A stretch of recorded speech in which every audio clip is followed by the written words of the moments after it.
Hey guys, welcome to our channel. கிட்டத்தட்ட ஒட்டுமொத்த தமிழ்நாடுமே wait பண்ணிகிட்டு இருந்த நோட்டிஃபிகேஷன் இப்போ ரிலீஸ் ஆகிடுச்சு. எஸ், குரூப் 1க்கான அஃபிஷியல் நோட்டிஃபிகேஷன் இப்போ ரிலீஸ் ஆகிடுச்சு. இந்த ஜாப்க்கு அப்ளை பண்ணுற கேண்டிடேட்ஸ்க்கு மந்த்லி 56,000லேருந்து 2,05,000 வரைக்கும் சேலரி இருக்கும். ஸோ இந்த ஜாப்க்கு யாரெல்லாம் அப்ளை பண்ணலாம், எப்படி அப்ளை பண்ணலான்னு தெரிஞ்சுக்க இந்த வீடியோவை ஃபுல்லாக ஸ்கிப் பண்ணாமல் பாருங்கள். அண்ட் நீங்கள் இப்போ தான் ஃபர்ஸ்ட் டைம் எங்கள் சேனலுக்குள்ளே வரீங்க அப்படின்னா எங்கள் சேனலை சப்ஸ்கிரைப் பண்ணி வச்சுக்கோங்க. அண்ட் இந்த வீடியோவுக்கு லைக் அண்ட் ஷேர் பண்ணிவிடுங்க. And without any further due, let's get started. TNPSC Tamil Nadu public service கமிஷன்லேருந்து ரிலீஸ் ஆன குரூப் 1க்கான அஃபிஷியல் நோட்டிஃபிகேஷன் தான் இது. இந்த நோட்டிஃபிகேஷனுக்கான லிங்க் அண்ட் அப்ளை பண்ணக்கூடிய லிங்க் எல்லாமே இந்த வீடியோட டிஸ்கிரிப்ஷன்லையும் ஃபர்ஸ்ட் கமெண்ட்லையும் பின் பண்ணியிருக்கேன், செக் பண்ணிக்கோங்க. டிஎன்பிஎஸ்சியிலிருந்து ரிலீஸ் ஆன இந்த நோட்டிஃபிகேஷனுக்கான ஜாப் ரோல்ஸ் எல்லாமே ஒரு ஸ்டேட் கவர்மெண்ட் ஜாப். பட் இந்த எக்ஸாம்ஸை கிளியர் பண்ணுற கேண்டிடேட்ஸ்க்கு தான் டெப்யூட்டி கலெக்டர், அசிஸ்டன்ட் கமிஷனர், டிஎஸ்பின்னு சூப்பரான ஜாப்ஸ் எல்லாமே கிடைக்கும். ஸோ ஃபர்ஸ்ட் இந்த ஜாப்க்கான இம்பார்ட்டன்ட் டேட்ஸ் பற்றி பார்ப்போம். இந்த நோட்டிஃபிகேஷன் ரிலீஸ் ஆன டேட் April 1 அண்ட் நீங்கள் 30th ஏப்ரல்குள்ளே ஆன்லைனில் அப்ளிகேஷன் ஃபார்மை நீங்கள் ஃபில் பண்ணி சப்மிட் பண்ணணும். அண்ட் ப்ரிலிமினரி எக்ஸாமினேஷன்ஸோட டேட் June 15th மென்ஷன் பண்ணியிருக்காங்க. அண்ட் மெயின்ஸ் எக்ஸாமினேஷன்ஸோட டேட் லேட்டராக அனௌன்ஸ் பண்ணுவோன்னு சொல்லியிருக்காங்க. நெக்ஸ்ட் இந்த ஜாப்க்கான போஸ்ட்ஸ் அண்ட் வேகன்சிஸ் பற்றி பார்ப்போம். டோட்டலாக 7 ஜாப் போஸ்டிங்ஸ் ரிலீஸ் பண்ணியிருக்காங்க. அதில் ஃபர்ஸ்ட் டெப்யூட்டி கலெக்டர், இந்த ஜாப்க்கான போஸ்ட் கோட் 1001 அண்ட் டோட்டலாக 28 வேகன்சிஸ் விட்டுருக்காங்க. Next deputy superintendent of police, அதாவது டிஎஸ்பி, இந்த ஜாப்க்கான போஸ்ட் கோட் 1002 அண்ட் டோட்டலாக 7 வேகன்சிஸ் ரிலீஸ் பண்ணியிருக்காங்க. அண்ட் நெக்ஸ்ட் அசிஸ்டன்ட் கமிஷனர், இந்த ஜாப்க்கான போஸ்ட் கோட் 1003 அண்ட் டோட்டலாக 19 வேகன்சிஸ் ரிலீஸ் பண்ணியிருக்காங்க. And next assistant director of rural development, இந்த ஜாப்க்கான post code 1006 and 7 vacancies release பண்ணியிருக்காங்க. நெக்ஸ்ட் டிஸ்ட்ரிக்ட் எம்ப்ளாய்மெண்ட் ஆஃபீஸர், இந்த ஜாப்க்கான போஸ்ட் கோட் 1007 அண்ட் டோட்டலாக 3 வேகன்சிஸ் ரிலீஸ் பண்ணியிருக்காங்க.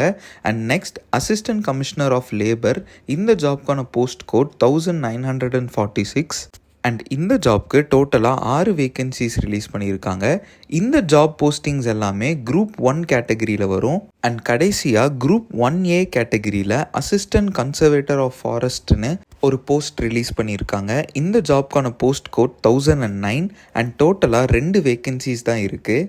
இந்த ஜாப் போஸ்டிங்ஸ் எல்லாத்துக்குமே லெவல் 22 பே ஸ்கேலில் உங்களுக்கு சேலரி இருக்கும். ஸோ உங்களுக்கு ஸ்டார்டிங்கே சேலரி 56,000 ப்ளஸ் அலவன்சஸோடு சேர்த்து ஸ்டார்டிங்கே 70,000லேருந்து 80,000 வரைக்கும் உங்களுக்கு சேலரி இருக்கும். நெக்ஸ்ட் இந்த ஜாப்க்கான எலிஜிபிலிட்டி க்ரைட்டீரியா பற்றி பார்ப்போம். ஏஜ் லிமிட் பொறுத்த வரைக்கும் அப்ளை பண்ணுற கேண்டிடேட்ஸ் 21 வயசுக்கு மேலே இருக்கணும்னு சொல்லியிருக்காங்க.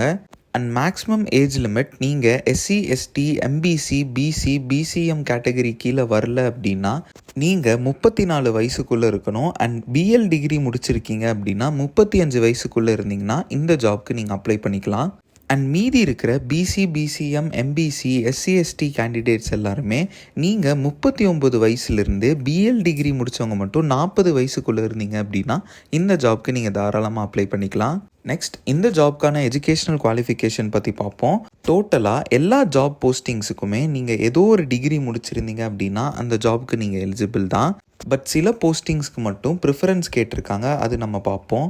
அப்ளை பண்ணுற கேண்டிடேட்ஸ் அசிஸ்டன்ட் கமிஷனர் ஜாப்க்கு அப்ளை பண்ணுறீங்கன்னா ஃபர்ஸ்ட் ப்ரிஃபரன்ஸாக BCom degree and PL degree ரெண்டுமே கம்ப்ளீட் பண்ணியிருக்கணும் with diploma and taxation law. And second ப்ரிஃபரன்ஸாக நீங்கள் பிகாம் அண்ட் பிஎல் டிகிரி ரெண்டு வச்சுருந்தீங்க அப்படின்னா உங்களுக்கு செகண்ட் ப்ரிஃபரன்ஸ் கொடுப்பாங்க. அண்ட் தேர்ட் ப்ரிஃபரன்ஸாக பிகாம் அல்லது பிஎல் டிகிரி ஏதோ ஒன்று with diploma and taxation law முடிச்சிருந்தீங்கன்னா உங்களுக்கு தேர்ட் ப்ரிஃபரன்ஸ். அண்ட் ஃபோர்த் ப்ரிஃபரன்ஸாக நீங்கள் BCom degree or BL degree ஏதோ ஒன்று முடிச்சிருந்தீங்க அப்படின்னா உங்களுக்கு ஃபோர்த் ப்ரிஃபரன்ஸ் கொடுப்பாங்க. அண்ட் நீங்கள் assistant director of rural development ஜாபுக்கு அப்ளை பண்ணுறீங்க அப்படின்னா post graduate degree in rural service or post graduate degree in diploma in extension or post degree graduate or diploma in sociology முடிச்சிருக்கிற கேண்டிடேட்ஸ்க்கு first preference கொடுப்போம்னு சொல்லியிருக்காங்க. And மீதி இருக்கிற postings எல்லாத்துக்குமே நான் முன்னாடியே சொன்ன மாதிரி ஏதோ ஒரு டிகிரி முடிச்சிருந்தாலே போதும், நீங்கள் இந்த ஜாப்க்கு எலிஜிபிள் தான். அண்ட் நீங்கள் டெப்யூட்டி சூப்பரிண்டென்டென்ட் ஆஃப் போலீஸ் அதாவது டிஎஸ்பி ஜாபுக்கு அப்ளை பண்ணுறீங்க அப்படின்னா இந்த ஜாப்க்கு மட்டும் ஃபிசிக்கல் ஸ்டாண்டர்ட்ஸ் பார்ப்பாங்க. So male கேண்டிடேட்ஸ்க்கு height 165 சென்டிமீட்டரும் chest measurement 86 சென்டிமீட்டர்ஸும் expand ஆனும் போது 5 சென்டிமீட்டர்ஸ் அதிகமாக இருக்கணும்னு சொல்லியிருக்காங்க. அண்ட் ஃபீமேல் கேண்டிடேட்ஸ்க்கு ஹைட் 155 சென்டிமீட்டர்ஸ் இருக்கணும்னு சொல்லியிருக்காங்க. நெக்ஸ்ட் அப்ளை பண்ணுற கேண்டிடேட்ஸ் உங்களோட 10th 12th அல்லது டிகிரியில் தமிழ் கட்டாயமாக ஒரு சப்ஜெக்டை எடுத்து படிச்சிருக்கணும்னு சொல்லியிருக்காங்க. இஃப் இன் கேஸ் நீங்கள் தமிழ் ஒரு சப்ஜெக்டை எடுத்து படிக்கல அப்படின்னா அப்பாயின்மெண்ட்டுக்கு அப்புறம் 2 இயர்ஸ்க்குள்ளே செகண்ட் கிளாஸ் லாங்குவேஜ் டெஸ்ட்டுன்னு ஒரு டெஸ்ட் நீங்கள் எழுதி கிளியர் பண்ணுற மாதிரி இருக்கும். நெக்ஸ்ட் நம்ம எக்ஸாமினேஷன்ஸ் பற்றி பார்ப்போம். அப்ளை பண்ணுற கேண்டிடேட்ஸ்க்கு டோட்டலாக 3 ரவுண்டு இருக்கும். Preliminary examination, mains examination and இன்டர்வியூன்னு 3 ரவுண்டு இருக்கும்.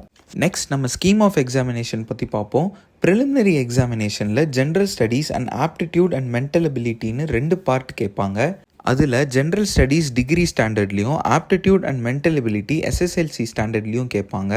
டோட்டலாக 200 கொஸ்டின்ஸ் கேட்பாங்க அண்ட் 300 மார்க்ஸுக்கு இருக்கும். இதை நீங்கள் 3 ஹார்ஸில் கம்ப்ளீட் பண்ணுற மாதிரி இருக்கும்.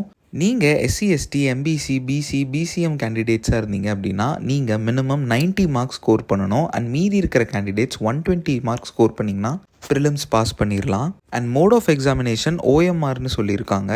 நெக்ஸ்ட் நம்ம மெயின்ஸ் எக்ஸாமினேஷன் பற்றி பார்ப்போம். டோட்டலாக 4 பேப்பர் இருக்கும். Tamil eligibility test, general studies 1, general studies 2, general studies 3ன்னு 4 பேப்பர் இருக்கும். இதில் தமிழ் எலிஜிபிலிட்டி டெஸ்ட் மட்டும் எஸ்எஸ்எல்சி ஸ்டாண்டர்ட்லேயும் மீதி இருக்கிற எல்லா ஜென்ரல் ஸ்டடீஸுமே டிகிரி ஸ்டாண்டர்ட்லேயும் கேட்பாங்க. இந்த 4 பேப்பர்ஸ் கூட இன்டர்வியூவும் சேர்த்து 850 மார்க்ஸுக்கு இந்த எக்ஸாமினேஷன் இருக்கும். அண்ட் எல்லா பேப்பருக்குமே டோட்டலாக 3 ஹார்ஸ் டைம் கொடுத்துருக்காங்க.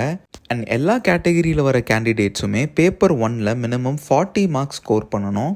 அண்ட் மீதி இருக்கிற பேப்பர்ஸ் எல்லாத்துலேயுமே SC ST MBC BC BCM candidates 225 மார்க்ஸும் மீதி இருக்கிற கேட்டகரி கேண்டிடேட்ஸ் எல்லாமே 300 மார்க்ஸும் ஸ்கோர் பண்ணணும். அண்ட் இந்த மோட் ஆஃப் எக்ஸாமினேஷன் டிஸ்கிரிப்டிவ் டைப்பில் இருக்கும்னு சொல்லியிருக்காங்க. நெக்ஸ்ட் இந்த ஜாப்க்கு அப்ளை பண்ணுற கேண்டிடேட்ஸ் உங்களோட ஃபோட்டோ அப்லோட் பண்ணும்போது உங்கள் ஃபோட்டோக்கு கீழே உங்களோட பேரும் எந்த டேட்டில் இந்த ஃபோட்டோ எடுத்தோமோ அந்த டேட்டும் மென்ஷன் பண்ணி நீங்கள் போஸ்ட் பண்ணுற மாதிரி இருக்கும்.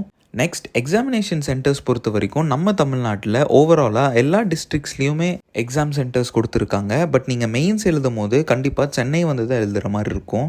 அண்ட் அப்ளிகேஷன் ஃபீஸ் பொறுத்த வரைக்கும் ப்ரிலிம்ஸ் எக்ஸாமினேஷனுக்கு 100 ருபீஸும் மெயின்ஸ் எக்ஸாமினேஷனுக்கு 200 ருபீஸும் பே பண்ணுற மாதிரி இருக்கும். நெக்ஸ்ட் இந்த நோட்டிஃபிகேஷன் கீழேயே சிலபஸ் எல்லாமே கொடுத்துருக்காங்க. அதை நீங்கள் கிளியராக படித்து பாருங்கள். ஸோ நான் இந்த நோட்டிஃபிகேஷனுக்கான ஃபுல் டீட்டெயில்ஸ் உங்ககிட்ட சொல்லியிருப்பேன்னு நம்புகிறேன். அண்ட் நீங்களும் இந்த நோட்டிஃபிகேஷனை ஒரு டைம் ஃபுல்லாக படித்து பார்த்துட்டு இன்ட்ரெஸ்டட் அண்ட் எலிஜிபிளாக இருக்கிற கேண்டிடேட்ஸ் இந்த ஜாப்க்கு அப்ளை பண்ணிவிடுங்க.